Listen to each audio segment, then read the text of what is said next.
Shalom everyone, Pastor Eric, nanapod magpainumdum ninyo. Ang gubat iya sa Ginoo. Ang text nga itong gigamit is 1 Samuel chapter 17 verse 47. Iyon pa sa King James Version, "For the battle is the Lord's, and He will give you into our hands." Mga igsoon, adunay mga gubat sa kinabuhi nga dili nato kaya pinaagi lang sa atong kusog. Away nga dili madala og intelligence, dili madaog sa kwarta, dili masulbad sa koneksyon, dili mapildi sa human strategy.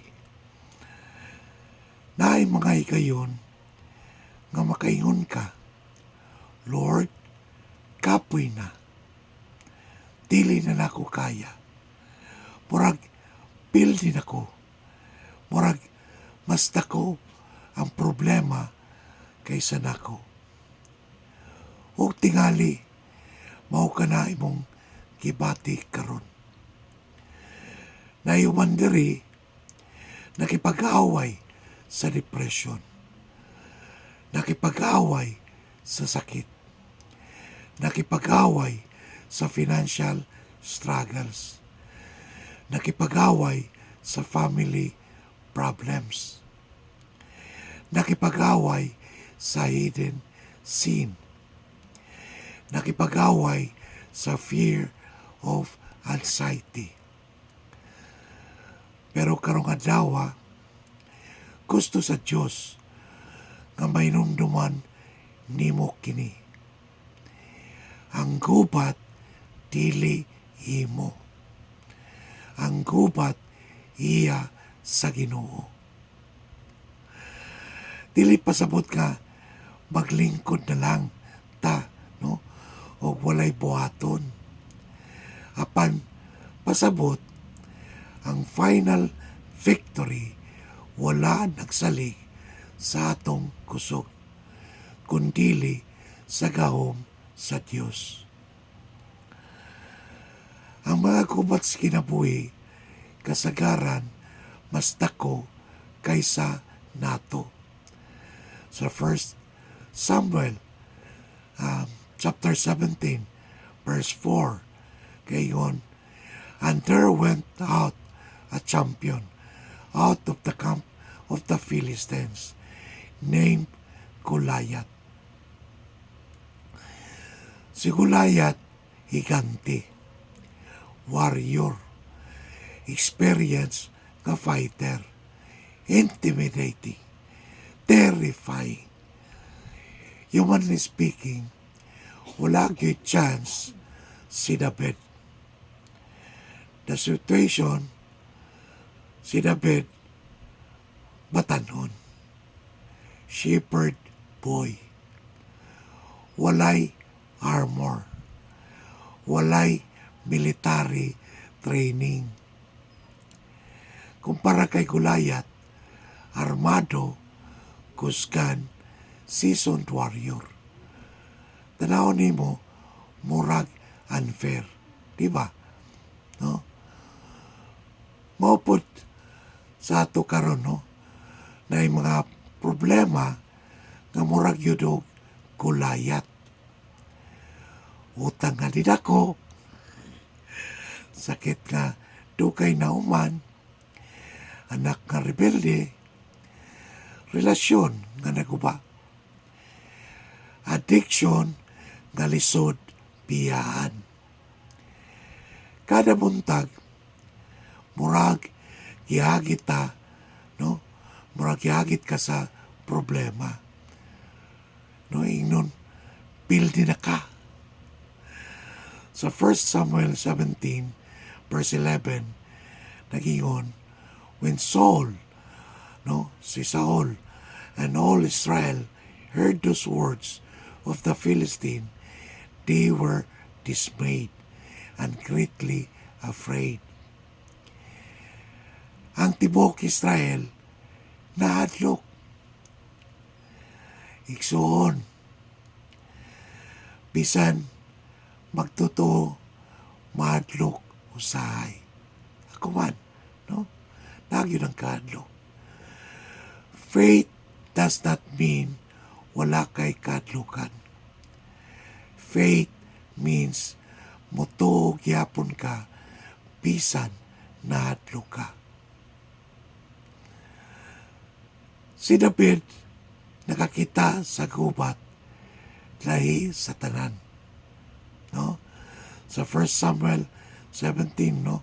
Verse 26, yun pa, who is this uncircumcised Philistine that he should defy the armies of the living God? Di ba? Kitsa ni siya. No? So, tanawar good ang perspective ni David. Ang uban, nakakita og higanti. Si David nakakita og tao nga misukol sa Dios. Ang uban, nakakita og imposible nga sitwasyon. Si David nakakita og oportunidad alang sa Dios nga ipakita ang iyang gahom. So makita nato, duha ka tao mahimong mutanaw sa parehas nga problema. Ang usa makakita og katapusan, no? Ang usa makakita og milagro, no? Duha ka pananahon. Mao nga ang importante dili unsa kadako ang imong higanti, no, giant. Ang importante unsa kadako ang imong Diyos, no? Ang gubat modaog dili pinagi sa human strength. Sa 1 Samuel chapter 17 verses 38 to 39, si Saul gusto pasulubon si David sa armor, pero wala kini kamita ni David. Ano? Kay si David nakasabot, dili armor ang makadaog sa gubat. Sa Sikaraya chapter 4 verse 6, ingon pa, not by might nor by power, but by my spirit, saith the Lord of hosts. Dagang tao karon nagsalig sa edukasyon, nagsalig sa influensya, nagsalig sa kwarta, nagsalig sa abilidad, nagsalig sa karisma. Apan adunay mga battles nga only God can win, no? Murag tao ba nga nalumos sa dagat, bisan unsaon niya o kusog o langoy, no? Kapoy gyapon. Kinahanglan siya rescuer. Igsoon, ang uban nato maningkamot maluwas ang kaugalingon.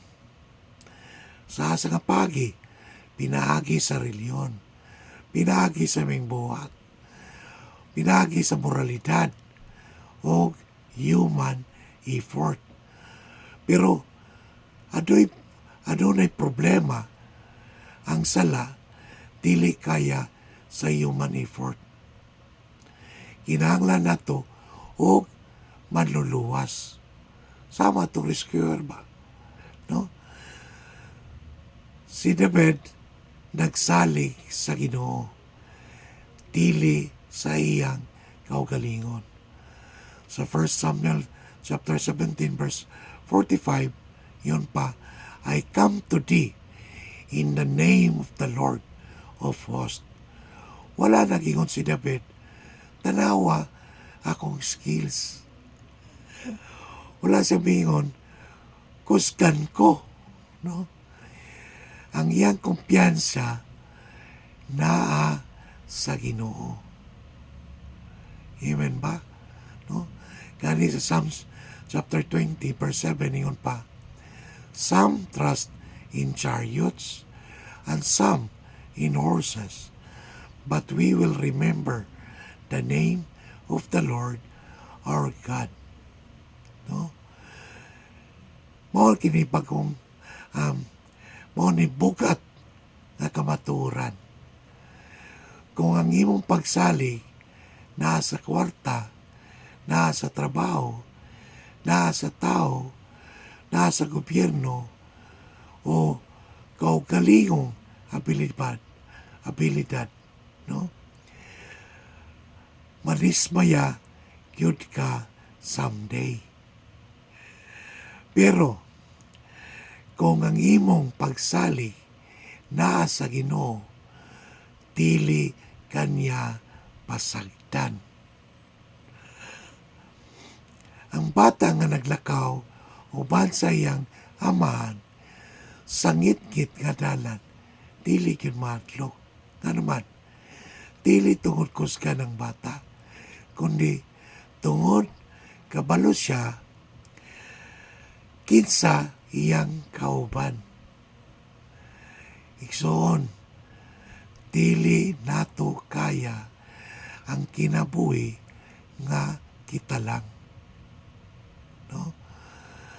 Pero kung kauban nato ang Ginoo, naay kalinaw, bisan naapay batal o gupat. No? Usahay, gitugot sa Dios ang batal aron makita ang iyang himaya. Mabasa na to sa Exodus chapter 14 verses 13 and 14. No, ingon pa dito, fear ye not, stand still and see the salvation of the Lord. The Lord shall fight for you, and you shall hold your peace. No? Anong panahon na ang Israel naipit sa panahon ni Moses? Red Sea sa tubangan, Egyptian army sa likod. Impossible situation. Pero gitugot kini sa Diyos aron makita nila nga siya gyud ang deliverer. No? Usahay, maglisod taog sabot. Ngano gitugutan sa Diyos ang delay. No? Ang pain, kasakit, ang closed doors. Nganong gitugutan sa Diyos ang trials. Kaya dunay mga leksyon nga sa battle o gubat ranato makatunan. Naay intimacy with God nga sa suffering lang ma-develop. Kabalawana, naay faith nga sa fire lang maka-purify. No? Ato na siyang pinumduman. So, ang pinakadakong gubat sa tanang tao, mao ang gubat kontra sa sala. Iyon pa sa Romans chapter 3 verse 23, for all have sinned and come short of the glory of God. No? Mga igsuon, ang pinakadakong giant, dili financial problem, dili ang sakit ka cancer, dili ang depression. Ang pinakadakong giant mao ang sala. Kaya ang sala mo'y nagbulag sa tao o Diyos. No? Mo'y nagpabulag. Nagdala og guilt, nagdala og spiritual death, nagdala og impyerno. Sa Romans chapter 6 verse 23, kani nagingon, For the wages of sin is death. Walay tao makadaog sa sala, pinaagi sa kaugalingong kusog.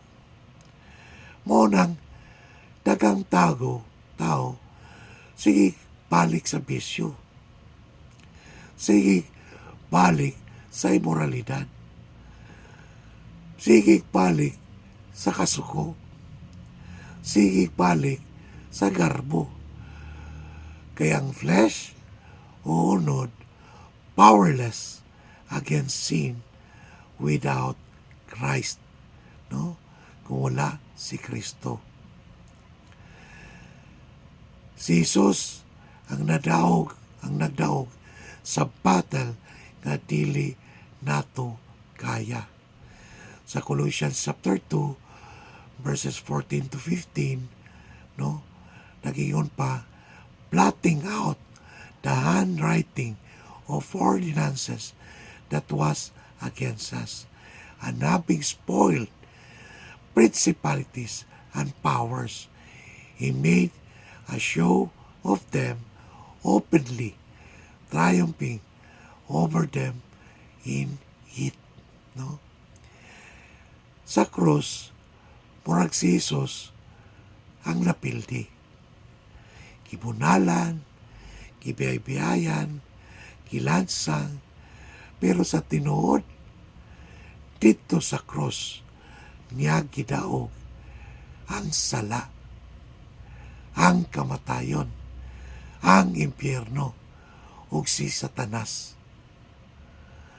No? Muratog chess game ba? Nandula sa chess. Nga muraog na corner na ang hari. Pero sa usa ka move, okay, nakapacheckmate di ay. Sa Calvary, ang yawa, abin niya, daog na siya. Pero ang lubnganan, wala makapapugong kang Kristo. No, makita na to sa Matthew chapter 28, verse 6, nagayon pa, He is not here, for He is risen. No? Napanaw siya. Mga igsoon, ang atong Savior, buhi. Dili pare sa uban, patay na. No, buhi. O tungod kay buhi siya, nakitay paglaom. Kung ang kupat iya sa Ginoo, unsa may atuang buhaton. Okay? Una, musalig ta niya. Trust Him. Sa Proverbs chapter 3 verse 5, yun pa, trust in the Lord with all thine heart. Bisan dili mo masabtan, salig lang. Ikadua, obey Him. No? Victory often comes after obedience. Ang ikatulo, stand in faith. Sa Ephesians chapter 6 verse 13, and having done all, to stand. No? Ayaw kundang, ayaw surrender sa despair. Give God the glory. Kay kung mudaog ka, dili tungod nimo, tungod niya. No? Igsoon, tingali, kikapoy na ka sa imong batal o gubat. Naghilak na ka kada gabi. Nakatulog na ka nga bukat ang dugan. Nakaingon na ka, Lord, no, nakapangutana na ka, Lord, hangtod ka sa pani. Paminawa. Ang gubat, okay, nga imong giatubang karon, wala nakaligtan ng Diyos. Kapalo siya. Nakita niya imong luha. Nadungod niya ang imong pagampo. Ug sama kang David, tingali gamay ra imong ibati sa imong kaugalingon. Pero ang victory wala nagsalig sa kadako sa imong kusog. Nagsalig sa kadako sa imong Diyos. O tingali, adunay tao diri karon namati. Dugay na nakanakikaway sa sala. Dugay na nakikaway sa guilt. Nakikaway sa emptiness. Nakikaway sa fear of death. Kisulayan na nimo o kusob ang imong kaugalingon. Pero mopalik kihapon, kabalo kang ano, kay dili nato kaya iluwas atong kaugalingon. Monang si Jesus biyani, siya ang nakikaway sa battle nga dili nato kaya. Sa krus, siya ang gibunalan nga kita unta. Siya ang gisilutan tungod sa atong sala. Ug sa ikatulong adlaw, nabanaw siya.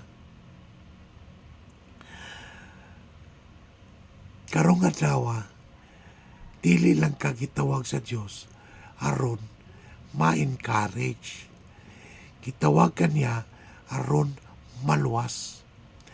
Kay unsa man nimo pagdaog sa kalibutan kung mawala ang imong kalag.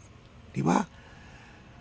Sa Mark chapter 8 verse 36, yun pa, for what shall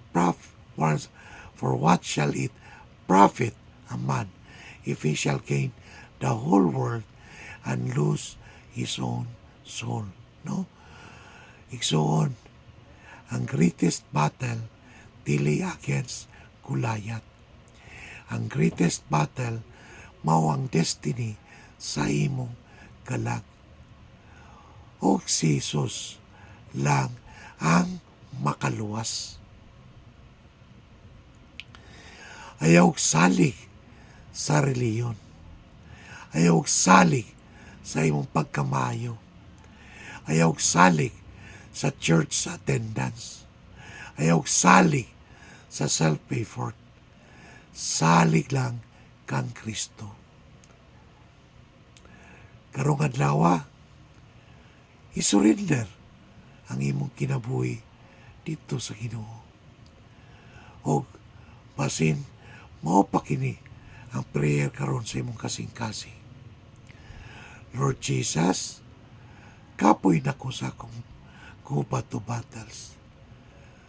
Dili na nako kaya iluwas akong kaugalingon. Salamat kay ikaw nakikaway para nako sa krus. Pasaylo ako sa akong sala. Huspa ang akong kinabuhi. Luwasa ako, Ginoo. Ikaw ang akong saligan. Kayang battle iya sa Ginoo. Amen. No? Bisag ka na mo yung prayer karon. Again, igsoon, the battle is the Lord's. Magampot ta to close. Lord God, our Father, salamat kayo sa imong pulong nga gipadangat karon sa amoa. Ang imong gipabot sa amoa. Salamat pagpainomdom nga dili lang sa among kaugalingon, sa among kusog, nga namong mahimo namon ning problema basta masulban, kundili kanimo lamang Hesus kami maluwas ni ining tanan. Lord, kini naminaw karon akong paghampo, you touch their hearts and minds. I-convict lang kasing-kasing na dili sila magsalik sa ilang kaugalingon, kundili isalik kanimo ang ilang kaluwasan.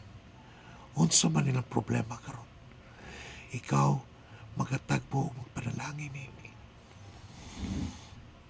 Na may mga sakit, maayo. Na may mga utang, mabayran. Na may mga panginahanglanon pa, imong tagpuon. Salamat Ginoo sa imong dakong gugma. In Jesus' name I pray. Amen. Salamat sa inyong pagpaminaw. Igsoon, may adlaw.